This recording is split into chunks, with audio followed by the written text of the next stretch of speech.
ನೀವು ರಾತ್ರಿ 12 ಗಂಟೆಗೆ ಮನೆಯ ಬಾಗಿಲು ತಟ್ಟಿದ ಶಬ್ದ ಕೇಳಿದರೆ ತೆರೆಯುತ್ತೀರಾ? ಆ ಧ್ವನಿ ಒಬ್ಬ ಹೆಣ್ಣಿನದು ಆಗಿದ್ದರೆ ನನ್ನನ್ನು ಉಳಿಸಿ ಎಂದರೆ ನೀವು ನಂಬುತ್ತೀರಾ? ಕರಾಳಹಳ್ಳಿಯ ಜನರು ಒಮ್ಮೆ ನಂಬಿದರು. ಆದರೆ ಅವರು ಬಾಗಿಲು ತೆರೆದ ಕ್ಷಣದಿಂದ ಅವರ ಬದುಕು ಎಂದಿಗೂ ಹಳೆಯದಾಗಿರಲಿಲ್ಲ. ಕಥೆ ಪ್ರಾರಂಭಿಸುವ ಮುನ್ನ ನಮ್ಮ ಚಾನೆಲ್ ಸಬ್ಸ್ಕ್ರೈಬ್ ಮಾಡುವುದನ್ನು ಮರೆಯಬೇಡಿ. ಕರ್ನಾಟಕದ ಕಾಡಿನ ಮಧ್ಯೆ ಒಂದು ಹಳ್ಳಿ, ಕರಾಳಹಳ್ಳಿ. ಹಳ್ಳಿಯ ಸುತ್ತಲೂ ದಟ್ಟ ಕಾಡು, ಮಧ್ಯದಲ್ಲಿ ಸಣ್ಣ ಮನೆಗಳು. ಆದರೆ ಹಳ್ಳಿಯ ಅಂಚಿನಲ್ಲಿ ಒಂದು ಮನೆ, ಹಾಳಾದ ಮಣ್ಣಿನ ಗೋಡೆ, ಒಡೆದ ಕಿಟಕಿ. ಮನೆ ಮುಂದೆ ದೊಡ್ಡ ಅತ್ತಿಮರ. ಆ ಮನೆಯನ್ನು ಹಳ್ಳಿಯವರು ಶಾಪಿತ ಮನೆಯಂತ ಕರೀತಿದ್ರು. ಅಲ್ಲಿ ಕಾಲಿಟ್ಟವರು ಹಿಂದಿರುಗಿ ಬಂದರೂ ಅವರ ಕಣ್ಣುಗಳಲ್ಲಿ ಏನೂ ಬದಲಾಗಿರುತ್ತಿತ್ತು. ಒಂದು ದಿನ ನಗರದಿಂದ ಹೊಸ ಕುಟುಂಬ ಆ ಮನೆಗೆ ಬಂತು. ರಾಘವ ಶಾಲಾ ಶಿಕ್ಷಕ, ಅವನ ಹೆಂಡತಿ ಸೀತಾ, ಅವರ ಮಗಳು ಅನನ್ಯ. ಹಳ್ಳಿಯವರು ಎಚ್ಚರಿಸಿದರು. ಆಲದ ಮರದ ಕೆಳಗೆ ಕಟ್ಟೆ ಮೇಲೆ ಕುಳಿತ ಊರಿನ ಹಿರಿಯ ವ್ಯಕ್ತಿಯೊಬ್ಬನು, ಆ ಮನೆಯಲ್ಲಿ ವಾಸ ಮಾಡಬೇಡಿ ಸಾರ್, ಅದು ಒಳ್ಳೆಯ ಸ್ಥಳ ಅಲ್ಲ. ಒಳ್ಳೆಯ ಸ್ಥಳವಲ್ಲ ಅಂದ್ರೆ ಏನು? ಅಯ್ಯೋ ಸಾರ್, ಆ ಮನೆಯಲ್ಲಿ ದೆವ್ವಗಳು ವಾಸಿಸುತ್ತಿವೆ, ಅದಕ್ಕೆ ನೀವು ಅಲ್ಲಿರೋದು ಉತ್ತಮ ಅಲ್ಲ. ದೆವ್ವ ಅಂದ್ರೆ ಕಥೆ ಮಾತ್ರ ಅಯ್ಯ, ನಾವು ಶಿಕ್ಷಣ ಪಡೆದವರು, ಭಯಕ್ಕೆ ಜಾಗ ಇಲ್ಲ ಎಂದು ಹೇಳಿ ಆ ಹಿರಿಯ ವ್ಯಕ್ತಿಯ ಮಾತನ್ನು ಕೇಳಿದೆ ಆ ಮನೆಗೆ ಹೋದ್ರು. ಅವರು ಮನೆಗೆ ಕಾಲಿಟ್ಟ ಕ್ಷಣದಿಂದ ಯಾರೋ ಅವರನ್ನು ನೋಡ್ತಿದ್ದಳು. ಅವರು ಮನೆಗೆ ಬಂದು ತಲುಪುವಷ್ಟರಲ್ಲಿ ತುಂಬಾ ಸಮಯವಾಗಿತ್ತು. ಮನೆಯಲ್ಲಿ ಸ್ವಲ್ಪ ಸ್ವಚ್ಛಗೊಳಿಸಿ ಹಾಗೆ ಹೋಗಿ ಮಲಕೊಂಡ್ರು. ರಾತ್ರಿ 11:47. ಗಾಳಿ ಜೋರಾಗಿ ಬೀಸುತ್ತಿತ್ತು. ಕಿಟಕಿಗಳು ಸ್ವತಃ ಕಿರ್ ಎಂದು ಶಬ್ದ ಮಾಡುತ್ತಿದ್ದವು. ಅನನ್ಯ ಹಾಸಿಗೆಯಲ್ಲಿ ಮಲಗಿದ್ದಳು. ಅಕಸ್ಮಾತ್ ಟಕ್ ಟಕ್ ಟಕ್ ಬಾಗಿಲು ತಟ್ಟಿದ ಶಬ್ದ. ಅವಳು ಎದ್ದು ಕೂತಳು. ಸಮಯ 12 AM. ಮತ್ತೆ ಶಬ್ದ. ನನ್ನನ್ನು ಒಳಗೆ ಬಿಡಿ. ಅನನ್ಯ ನಿಧಾನವಾಗಿ ಬಾಗಿಲಿನ ಕಡೆ ನಡೆದು ಹೋದಳು. ಅವಳು ಬಾಗಿಲು ತೆರೆದ ಕ್ಷಣದಲ್ಲಿ ಅವಳ ಜೀವನದ ಕೊನೆಯ ಶಾಂತಿ ಕೂಡ ತೆರೆಯಿತು. ಬಾಗಿಲು ತೆರೆಯಿತು. ಹೊರಗೆ ಯಾರೂ ಇಲ್ಲ. ಆದರೆ ನೆಲದ ಮೇಲೆ ರಕ್ತದ ಗುರುತುಗಳು. ಅವು ಮನೆಯ ಒಳಗೆ ಬರುತ್ತಿದ್ದವು. ಅನನ್ಯ ನಿಧಾನವಾಗಿ ಹಾಲ್ ಕಡೆ ನಡೆದಳು. ಅಲ್ಲಿ ಬಿಳಿ ಸೀರೆ ಧರಿಸಿದ ಹುಡುಗಿ ನಿಂತಿದ್ದಳು. ಕೂದಲು ಮುಖ ಮುಚ್ಚಿ, ಕೈಯಲ್ಲಿ ಒಡೆದ ಕನ್ನಡಿಯ ತುಂಡು. ಅವಳು ನಿಧಾನವಾಗಿ ತಲೆ ಎತ್ತಿದಳು. ಕೆಂಪು ಕಣ್ಣುಗಳು. ನನ್ನ ಮನೆ, ನನ್ನ ಜೀವ, ನನ್ನ ನ್ಯಾಯ. ಅನನ್ಯ ಕಿರುಚಿದಳು. ಅವಳು ನೆಲಕ್ಕೆ ಬಿದ್ದಳು. ಮುಂಜಾನೆಯವರೆಗೆ ಅನನ್ಯಾಳಿಗೆ ಎಚ್ಚರವಾಗಲೇ ಇಲ್ಲ. ಬೆಳಗ್ಗೆ ಅನನ್ಯ ಹಾಸಿಗೆಯಲ್ಲೇ ಎದ್ದು ಕೂತಳು. ಎಲ್ಲವೂ ಕನಸ. ಆದರೆ ಅವಳ ಕೈ ಮೇಲೆ ರಕ್ತದ ಗುರುತು, ಅದು ಕನಸಲ್ಲ, ಅದು ಆರಂಭ. ರಾಘವ ಮತ್ತು ಸೀತಾ ಮನೆಯನ್ನು ಸ್ವಚ್ಛಗೊಳಿಸುತ್ತಿದ್ದರು. ಅನನ್ಯ ಹಾಸಿಗೆಯಲ್ಲಿ ಕುಳಿತುಕೊಂಡಿದ್ದಳು. ಏನಾಯ್ತು ಅನನ್ಯ? ಅಮ್ಮ, ಈ ಮನೆ ಯಾಕೋ ವಿಚಿತ್ರ ಅನಿಸುತ್ತಿದೆ. ನಾವು ನಿನ್ನೆ ತಾನೇ ಬಂದೆವು, ಅದರಿಂದ ಸ್ವಲ್ಪ ಭಯವಾಗುವುದು. ಆದರೆ ಸ್ವಲ್ಪ ದಿನಗಳಾದ ನಂತರ ಹೊಂದಿಕೊಳ್ಳುತ್ತದೆ. ಅಮ್ಮ, ರಾತ್ರಿ ಯಾರೋ ಬಾಗಿಲನ್ನು ತಟ್ಟುವ ಶಬ್ದ ಕೇಳಿಸುತ್ತೆ. ಅದೇ ಕಣೆ, ಹೊಸ ಮನೆ ಆ ರೀತಿ ಅನುಭವವಾಗ್ತಿದೆ. ಅಷ್ಟರಲ್ಲಿ ರಾಘವ ಬಂದನು. ನಾವು ಓದಿರುವವರು ದೆವ್ವಭೂತವನ್ನ ನಂಬಬೇಕೆ? ಅನನ್ಯ, ನೀನು ಹೋಗಿ ಕೆಲಸ ಮಾಡು. ಸೀತಾ, ನೀನು ಕೂಡ ಮಾಡು. ನಾನು ಸ್ವಲ್ಪ ಊರ್ ಕಡೆ ಹೋಗಿ ಬರುತ್ತೇನೆ. ಹೀಗೆ ಹೇಳಿ ರಾಘವ ಊರ ಕಡೆ ಹೊರಟನು. ಸ್ವಲ್ಪ ದೂರ ಸಾಗಿದ ನಂತರ ಅದೇ ಆಲದ ಮರದ ಕೆಳಗೆ ಒಬ್ಬ ಮುದುಕ ಕುಳಿತಿದ್ದನು.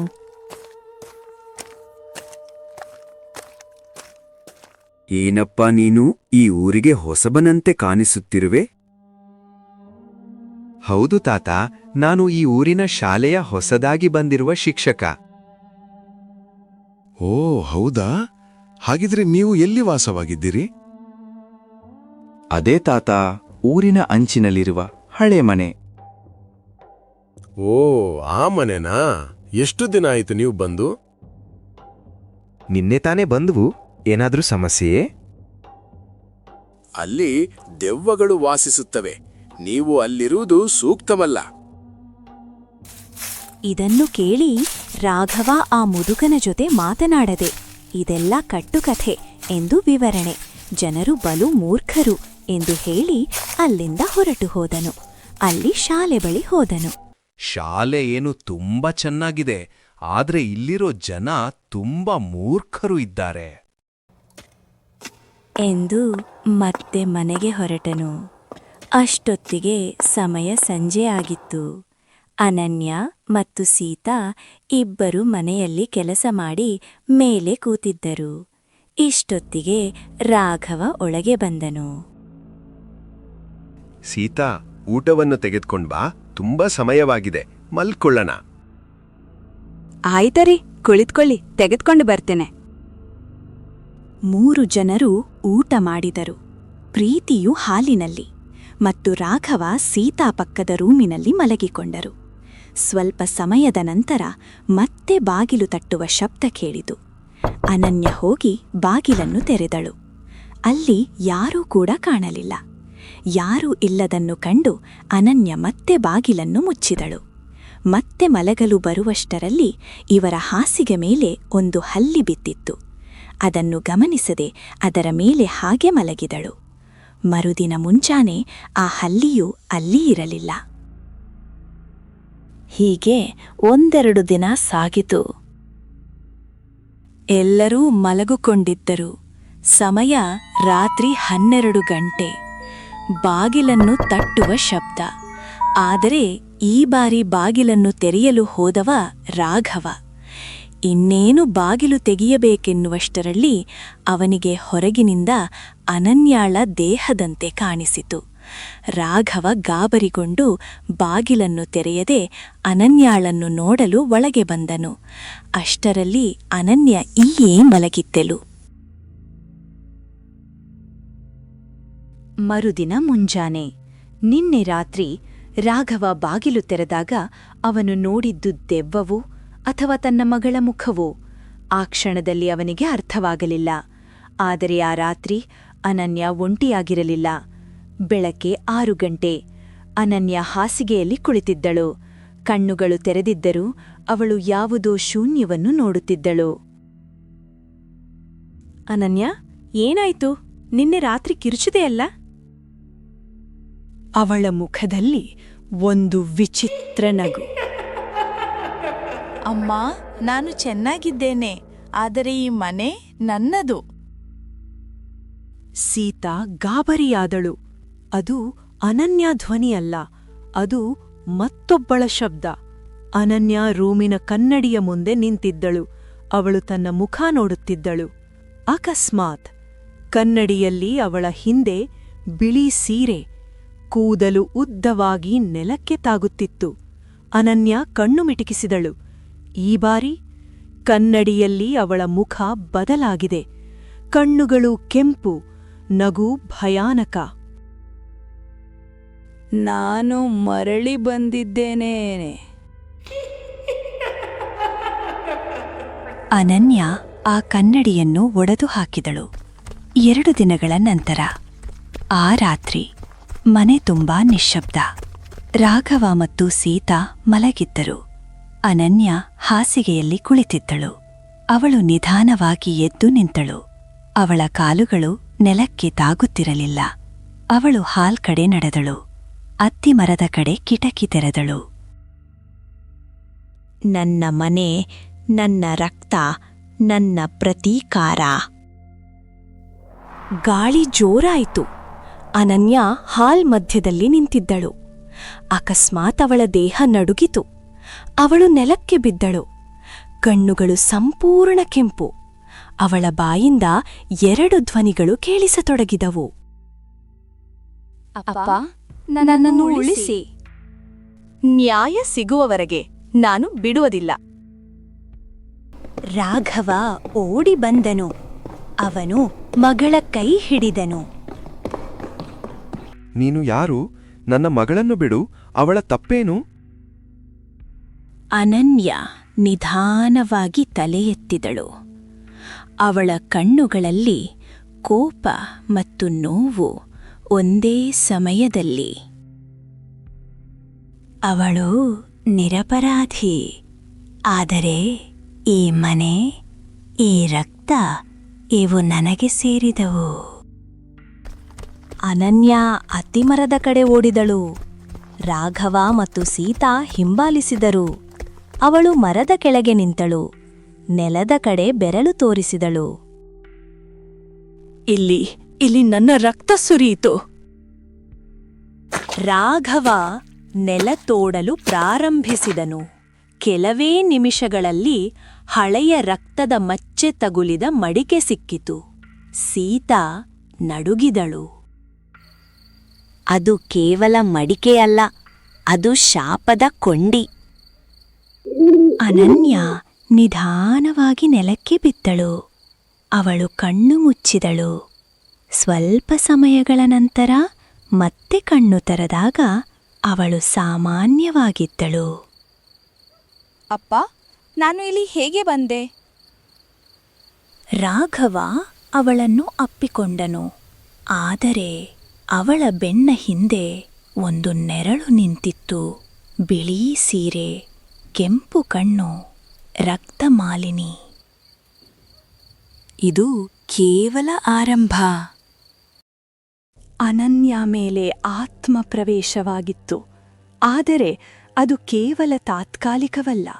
ರಕ್ತಮಾಲಿನಿ ಅವಳ ದೇಹವನ್ನು ಬಿಡಲು ಸಿದ್ಧಳಿರಲಿಲ್ಲ. ಈಗ ಅವಳು ನಿಧಾನವಾಗಿ ಅನನ್ಯಳನ್ನೇ ತನ್ನ ರೂಪಕ್ಕೆ ತಿರುಗಿಸುತ್ತಿದ್ದಳು. ಬೆಳಗ್ಗೆ ಸೀತಾ ಅಡುಗೆ ಮನೆಯಲ್ಲಿ ಕೆಲಸ ಮಾಡುತ್ತಿದ್ದಳು. ಅನನ್ಯ ನಿಶ್ಶಬ್ದವಾಗಿ ಕಿಟಕಿಯ ಬಳಿಯಲ್ಲಿ ನಿಂತಿದ್ದಳು. ಅವಳ ಕೂದಲು ನಿಧಾನವಾಗಿ ಉದ್ದವಾಗುತ್ತಿತ್ತು. ಅವಳ ಚರ್ಮದ ಬಣ್ಣ ಸ್ವಲ್ಪ ಬಿಳಿಯಾಗುತ್ತಿತ್ತು. ಅಷ್ಟರಲ್ಲಿ ಸೀತಾ ಕೂಗಿದಳು, ಅನನ್ಯ ಶಾಲೆಗೆ ಹೋಗೋದಿಲ್ವಾ? ಅನನ್ಯ ನಿಧಾನವಾಗಿ ತಲೆ ತಿರುಗಿಸಿದಳು. ಅವಳ ಕಣ್ಣುಗಳಲ್ಲಿ ಕ್ಷಣಕ್ಕೆ ಕೆಂಪು ಹೊಳಪು. ನಾನೀಗ ಇಲ್ಲಿ ಕಲಿಯಬೇಕಾದದ್ದು ಇದೆ ಅಮ್ಮ. ಈ ಮನೆ ನನಗೆ ನೆನಪುಗಳನ್ನು ಕೊಡುತ್ತಿದೆ. ಈ ಮಾತನ್ನು ಕೇಳಿ ಸೀತಾ ನಡುಗಿದಳು. ಅನನ್ಯ ಮತ್ತೆ ಕನ್ನಡಿಯ ಮುಂದೆ ನಿಂತಳು. ಈ ಬಾರಿ ಅವಳು ತನ್ನನ್ನು ನೋಡಿ ನಗಲಿಲ್ಲ. ಅವಳು ತನ್ನ ಪ್ರತಿಬಿಂಬವನ್ನು ಸ್ಪರ್ಶಿಸಲು ಕೈ ಎತ್ತಿದಳು. ಅಕಸ್ಮಾತ್ ಕನ್ನಡಿಯಲ್ಲಿ ಅವಳ ಹಿಂದೆ ಸಂಪೂರ್ಣ ರೂಪದಲ್ಲಿ ರಕ್ತಮಾಲಿನಿ ನಿಂತಿದ್ದಳು. ಬಿಳಿ ಸೀರೆ, ಕೂದಲು ನೆಲಕ್ಕೆ ತಾಗುತ್ತಿತ್ತು. ಕೈಯಲ್ಲಿ ರಕ್ತದ ಮಡಿಕೆ. ನಿನ್ನ ದೇಹ ನನ್ನದು, ನಿನ್ನ ಉಸಿರು ನನ್ನದು, ನೀನು ಈಗ ನನ್ನ ಪ್ರತಿಬಿಂಬ. ಅನನ್ಯ ಮುಖ ನಿಧಾನವಾಗಿ ಬದಲಾಗುತ್ತಿತ್ತು. ಅವಳ ನಗು ಅದೇ ರಕ್ತಮಾಲಿನಿಯ ನಗು. ಸಮಯ ರಾತ್ರಿ 12:13. ಗಾಳಿ ಜೋರಾಯಿತು. ಅತ್ತಿಮರದ ಕೊಂಬೆಗಳು ಕಿಟಕಿಗೆ ಬಡಿದವು. ಅನನ್ಯ ಹಾಲ್ ಮಧ್ಯದಲ್ಲಿ ನಿಂತಿದ್ದಳು. ಈ ಬಾರಿ ಅವಳು ಗಾಳಿಯಲ್ಲಿ ತೇಲುತ್ತಿದ್ದಳು. ರಾಘವ ಮತ್ತು ಸೀತಾ ಬೆಚ್ಚಿಬಿಟ್ಟರು. ನೀನ್ಯಾರು? ನನ್ ಮಗಳನ್ನ ಬಿಡು, ಅವಳ ತಪ್ಪೇನು? ಅನನ್ಯ ನಿಧಾನವಾಗಿ ನೆಲಕ್ಕೆ ಇಳಿದಳು. ಅವಳ ಕಣ್ಣುಗಳು ಸಂಪೂರ್ಣ ಕೆಂಪಾಗಿದ್ದವು. ನಾನು ಬಿಡುವುದಿಲ್ಲ. ಅವಳ ದೇಹ ನನಗೆ ಬೇಕು. ನನ್ನ ಕಥೆ ಮುಗಿಯಲಿಲ್ಲ. ಅನನ್ಯ ಹಠಾತ್ ನಗುತ್ತಾಳೆ. ಆ ನಗು ಮಾನವನದು ಅಲ್ಲ. ಅವಳು ಅತ್ತಿಮರದ ಕಡೆ ಕೈ ಚಾಚಿದಳು. ಮರದ ಕೆಳಗಿನ ನೆಲ ಸ್ವತಃ ಚಿಳಿಯಿತು. ಅಲ್ಲಿಂದ ಹಳೆಯ ಬೆಳ್ಳಿ ಕಂಗಣ ಹೊರಬಂದಿತು. ಅನನ್ಯ ಅದನ್ನು ಕೈಗೆ ತೆಗೆದುಕೊಂಡಳು. ಆ ಕ್ಷಣದಲ್ಲಿ ಅವಳ ರೂಪ ಸಂಪೂರ್ಣ ಬದಲಾಗಿದೆ. ಬಿಳಿ ಸೀರೆ ಸ್ವತಃ ಅವಳ ದೇಹಕ್ಕೆ ಹೊದಿಕೊಂಡಿತು. ಕೂದಲು ಉದ್ದವಾಗಿ ಮುಖ ಮುಚ್ಚಿತು. ಅನನ್ಯ ಈಗ ಕೇವಲ ಆತ್ಮ ಹಿಡಿತದಲ್ಲಿಲ್ಲ. ಅವಳು ನಿಧಾನವಾಗಿ ರಕ್ತಮಾಲಿನಿಯಾಗುತ್ತಿದ್ದಳು. ಈ ಶಿಕ್ಷಕ ಶಾಲೆ ಕಡೆ ಬರದೇ ಇರೋದನ್ನು ಕಂಡು ಊರಿನ ಜನರೆಲ್ಲರೂ ಸೇರಿ ಇವರಿಗೆ ಏನಾಗಿದೆ ಅಂತ ನೋಡಲು ಮನೆ ಮುಂದೆ ಬಂದು ನಿಂತಿದ್ದರು. ಅಷ್ಟರಲ್ಲಿ ಆಲದ ಮರದ ಮೇಲೆ ಬಿಳಿಯ ಆಕೃತಿ ಒಂದು ಕಂಡಿತು. ಕೆಂಪು ಕಣ್ಣುಗಳು ಕೆಳಗೆ ನೋಡುತ್ತಿವೆ. ಅವಳು ನಿಧಾನವಾಗಿ ಮಾತಾಡಿದಳು. ನನ್ನನ್ನು ಮರೆತಿದ್ದೀರಾ? ನಾನು ಮರಳಿ ಬಂದಿದ್ದೇನೆ. ಆ ಧ್ವನಿಯನ್ನು ಕೇಳಿ ಊರಿನ ಜನರೆಲ್ಲರೂ ಜೀವ ಉಳಿದರೆ ಸಾಕು ಎಂದು ಅಲ್ಲಿಂದ ಓಡಿ ಹೋದರು. ರಾಘವ ಮಗಳ ಕಡೆ ನೋಡಿದನು. ಅವನು ನಡುಗುತ್ತಿದ್ದರೂ ಅವನ ಕಣ್ಣುಗಳಲ್ಲಿ ನಿರ್ಧಾರ. ನೀನು ಯಾರೇ ಆಗಿದ್ದರೂ ನನ್ನ ಮಗಳನ್ನು ಹಿಂತಿರುಗಿಸಲೇಬೇಕು. ನಿನ್ನ ಸತ್ಯ ಹೊರಬರುತ್ತದೆ. ಅನನ್ಯ ನಿಧಾನವಾಗಿ ಅವನ ಕಡೆ ನಡೆದು ಬಂದಳು. ಅವಳ ಕೈ ಅವನ ಮುಖದ ಹತ್ತಿರ. ಸತ್ಯ ಕೇಳಲು ನೀನು ಸಿದ್ಧನಾ? ಆ ಸತ್ಯದಲ್ಲಿ ನಿನ್ನ ರಕ್ತವೂ ಸೇರಿದೆ. ಸಮಯ ರಾತ್ರಿ 1:03. ಮನೆಯೊಳಗೆ ಗಾಳಿ ಸುತ್ತಾಡುತ್ತಿತ್ತು. ಅನನ್ಯ ಇಲ್ಲ. ರಕ್ತಮಾಲಿನಿ ರೂಪದ ಅನನ್ಯ ಹಾಲ್ ಮಧ್ಯದಲ್ಲಿ ನಿಂತಿದ್ದಳು. ರಾಘವ ಅವಳ ಮುಂದೆ ನಿಂತಿದ್ದನು. ನನ್ನ ರಕ್ತ ಅಂದ್ರೆ ಏನು? ನಾನು ನಿನ್ನನ್ನು ಇಲ್ಲಿಯವರೆಗೂ ನೋಡೇ ಇಲ್ಲ. ಅನನ್ಯ ನಿಧಾನವಾಗಿ ನಕ್ಕಳು. ಅವಳ ನಗು ಈಗ ಸಂಪೂರ್ಣ ಮಾನವನದೂ ಅಲ್ಲ. ನೀನು ನನ್ನನ್ನು ಮರೆತಿದ್ದೀಯ, ಆದರೆ ನಿನ್ನ ರಕ್ತ ನನ್ನನ್ನು ಮರೆತಿಲ್ಲ.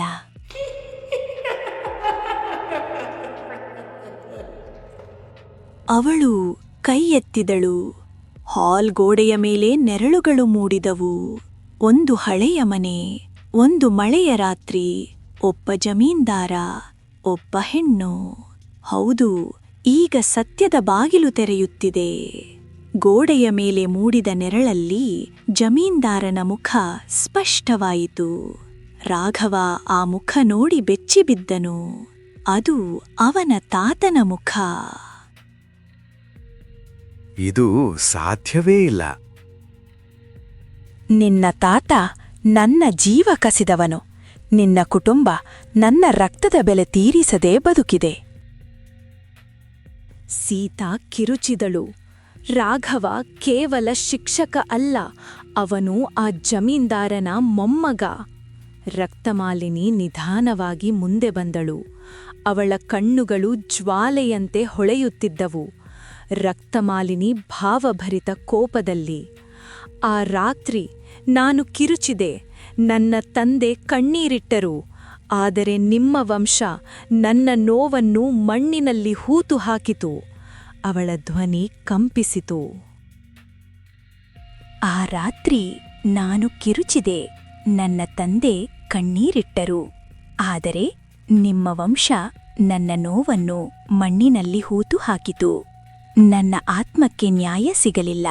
ಆದ್ದರಿಂದ ನಾನು ನಿಮ್ಮ ರಕ್ತವನ್ನು ಆರಿಸಿಕೊಂಡೆ. ಅನನ್ಯ ದೇಹ ನಡುಗತೊಡಗಿತು.